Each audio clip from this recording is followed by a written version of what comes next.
వ్యవసాయ శాఖలో మంత్రి అచ్చెన్నాయుడు చేస్తున్న అవినీతిపై బహిరంగ దర్యాప్తు చేపట్టి సిట్టింగ్ జడ్జితో విచారణ జరిపించాలని వైఎస్ఆర్సీపీ టెక్కలి నియోజకవర్గ ఇన్ఛార్జ్ పెరాడ తిలక్ డిమాండ్ చేశారు. బుధవారం టెక్కలి పార్టీ కార్యాలయంలో విలేకరుల సమావేశంలో మాట్లాడారు. ప్రత్యేకించి హనుమంత్ రామకృష్ణ గారంటే నాకు ఎనలేని గౌరవం, అభిమానం కూడా. ఆయన మాట్లాడినప్పుడు నేను చూశాను. ఎరువులు మేము అందిస్తున్నామని చెప్పి అతను చెప్పారు. రామకృష్ణ గారు,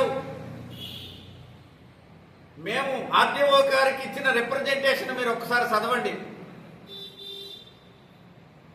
ఆర్డీఓ గారికి ఏ రిప్రజెంటేషన్ అయితే మేము ఇచ్చాము, అలాగే మేము పట్టుకున్న ప్లే కార్డ్స్ ఒక్కసారి మీరు అందరూ చూడండి. ఎరువులు అందట్లేదని, రైతులపైన ఇన్సూరెన్స్ సంస్థలకు కట్టవలసిన డబ్బుని ప్రభుత్వం చెల్లించకుండా రైతులపై రుద్దుతుండ్రు. అది నిలుపుదల చేయమని, థైలాండ్కి నీరు అందించమని ఇవి మేము డిమాండ్ చేశాం. మేము ఆయన దృష్టికి తీసుకెళ్ళాం. మీరు ప్రత్యేకించి ఒక మాట చెప్పారు, ఇన్పుట్ సబ్సిడీలు అందట్లేదని చెప్పి తిలక్ గారు మాట్లాడారని మీరు చెప్పారు. తిలక్ గారు అని మీరు అనలేదు, తిలక్ అన్నారు.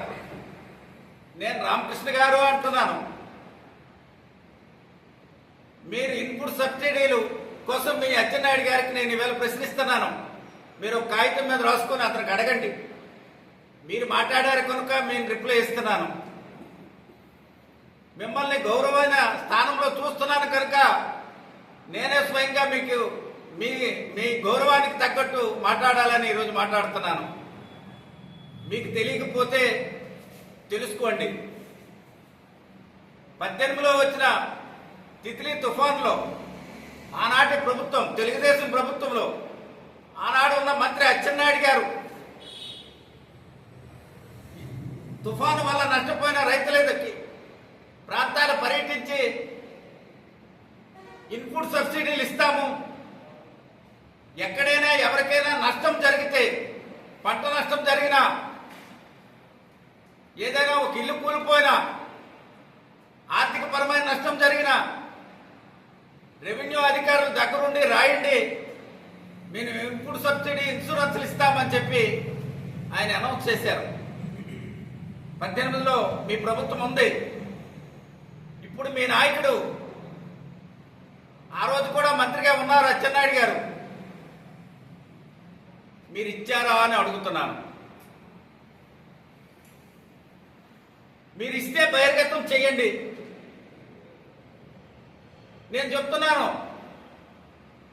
మీకు తెలియకపోవచ్చు, టెక్కల్లో అచ్చెన్నాయుడు గారికి ప్రధాన అనుచరులుగా ఉన్న 2 పత్రికలు, ఈ రాష్ట్రంలో తెలుగుదేశానికి అనుకూలంగా ఉన్న 2 పత్రికలు, అచ్చెన్నాయుడు గారికి చేదోడు వాదోడుగా ఉన్న ఈనాడులో ఉన్న కీర్తి గారు, ఆంధ్రజ్యోతిలో ఉన్న గణేష్ శ్రీనివాస్ గారు, కుడిభుజం ఎడభుజంగా ఉన్న పాత్రికేయ మిత్రులు.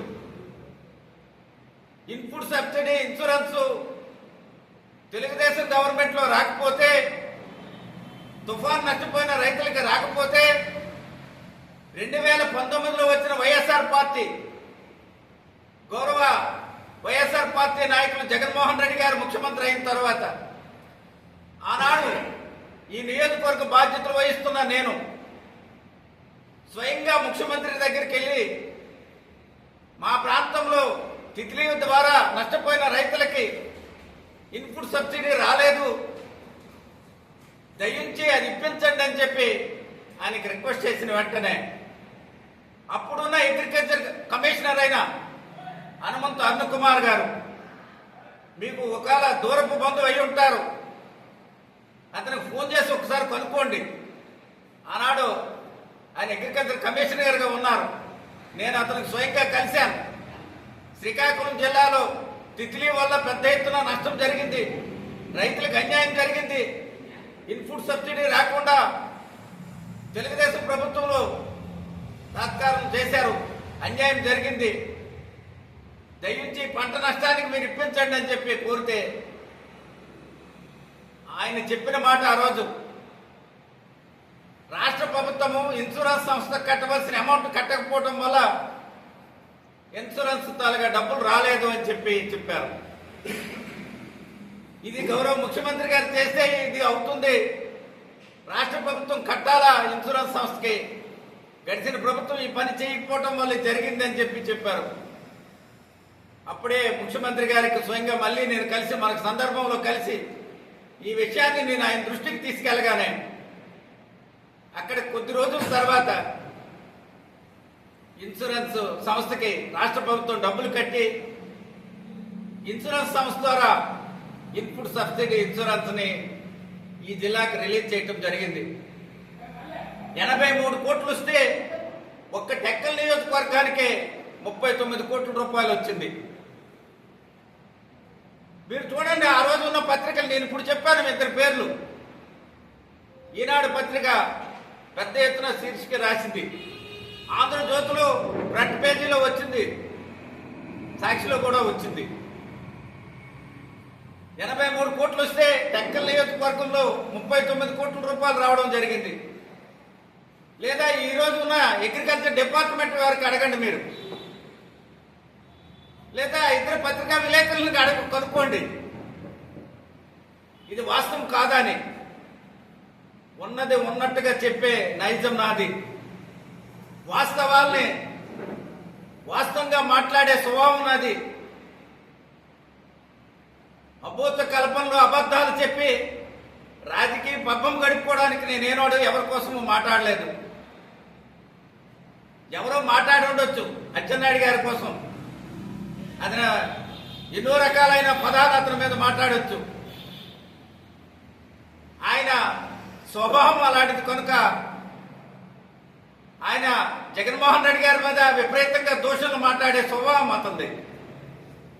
మేము అంతకంటే ఎక్కువ మాట్లాడగలం అతని కోసం. అతను ఏ స్థాయి నుంచి ఈవేళ ఏ స్థాయికి వచ్చాడో, అతను అవినీతి పరుడు, నీతివంతుడు ఈ జిల్లా ప్రజలందరికీ తెలుసు, ఈ నియోజకవర్గ ప్రజలందరికీ తెలుసు. మీరు నీతివంతులైన అతను నీతివంతుడని మీరు చెప్తే అతను నీతివంతుడు అయిపోడు. మాకు ఆనాడు అప్పాజారు గారు చెప్పేవాళ్ళు, 2 ఎకరాల నుంచి 1000 కోట్ల రూపాయలు ఎలాగే అక్రమ సంపాదించారో సవివరంగా అన్ని సభల్లోనూ కీర్తిశేషులు అప్పాజారు గారు క్లియర్ గా చెప్పేవారు, అన్ని సభల్లో చెప్పేవారు.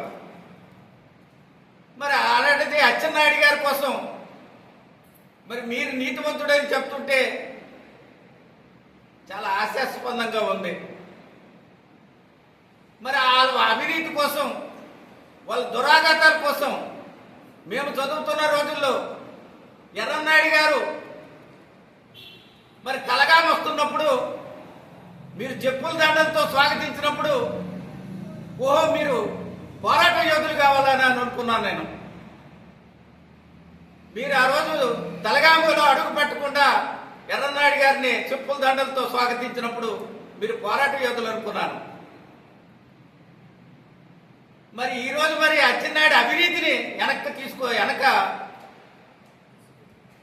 అవినీతికి మీరు చప్పట్లు కొడతారంటే నేనేమనుకోవాలో నాకు అర్థం కావట్లేదు. అందుకే రామకృష్ణ గారు, పదవుల కోసం మీరు ఇలాంటి మాట్లాడకండి. మీలాంటి వాళ్ళని చూసి రాజకీయ పేర్ల కోసం మేము వచ్చిన వాళ్ళం. ఉన్నది ఉన్నట్టుగా జరుగుతున్న వాస్తవాల్ని ప్రజల దృష్టిలో పెట్టండి. వాస్తవాలను ప్రజలు